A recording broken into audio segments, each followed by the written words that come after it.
But a retail poster for Call of Duty WWII, the next rumored Call of Duty title coming from Sledgehammer, has indicated that it will be out on November 3rd.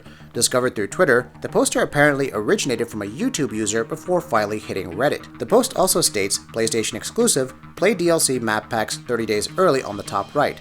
Many similarities between this poster and the original leaked artwork have been pointed out, leading users to believe that the leaks are legitimate.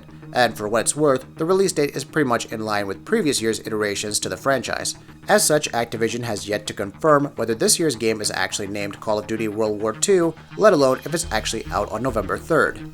Bethesda Softworks has spent no small amount of time telling us how great Fallout 4 in VR would be. However, AMD corporate VP Roy Taylor is going a step further and proclaiming that Fallout 4 will be the Mario, the Sonic the Hedgehog of the VR industry. Speaking at the VR World Congress via MCV UK, Taylor said that the game will be a groundbreaking VR title and that it will change the way we think about VR. It will be an industry changer. Taylor also discussed some of the bigger obstacles facing the VR industry, particularly wires.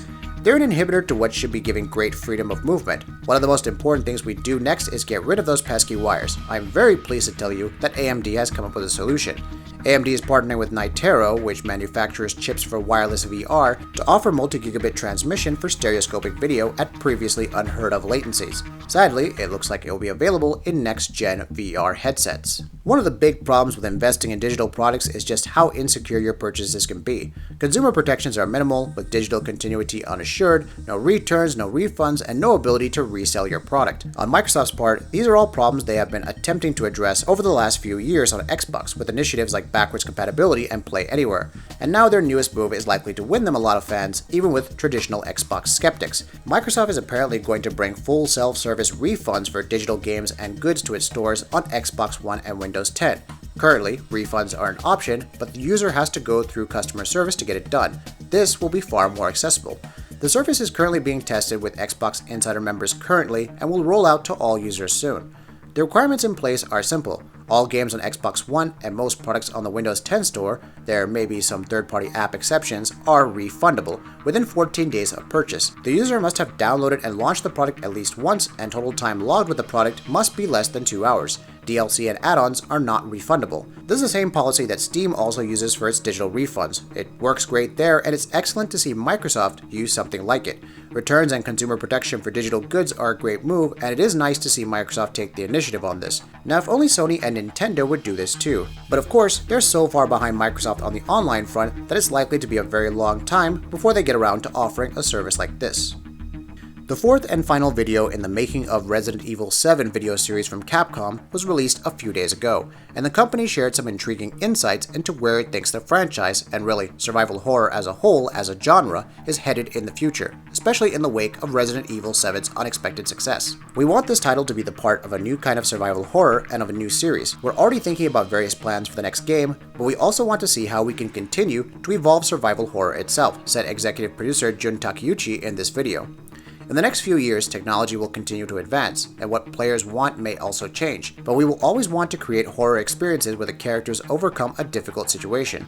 That to me is what survival horror is all about, and the next Resident Evil game and the one after that, every future Resident Evil, will feature characters getting through crises like this. And so the current masterpiece is just the beginning. Plans for the next title are already in motion, and when you see that game, you may find that it is very different from Resident Evil 7 in some ways, while still retaining that core survival horror concept of people overcoming the odds. Resident Evil will always retain that essence.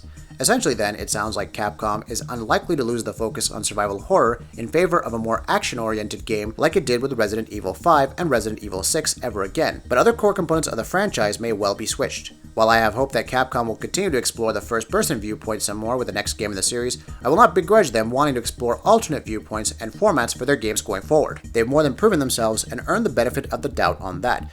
Not much is known about The Last of Us Part 2 outside of the reveal trailer at last year's PlayStation Experience. However, director Neil Druckmann has been sharing some snippets via Twitter, which is where we discovered that Shannon Woodward from Westworld would have a role in the game. However, in joking about co-writer Holly Gross, who also co-wrote Westworld, Druckmann might have revealed an interesting new detail about the sequel. In the tweet, Gross can be seen on top of a horse prop with a prop shotgun in one hand. Since these props are used for mocap sessions, it's likely that these are for a horseback fighting sequence in-game. Again, nothing is confirmed outside of speculation, but horseback riding isn't exactly a new concept for The Last of Us.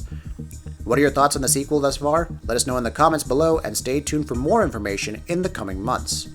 That'll be it for this video. If you like what we're doing, please go ahead and subscribe and we'll see you next time.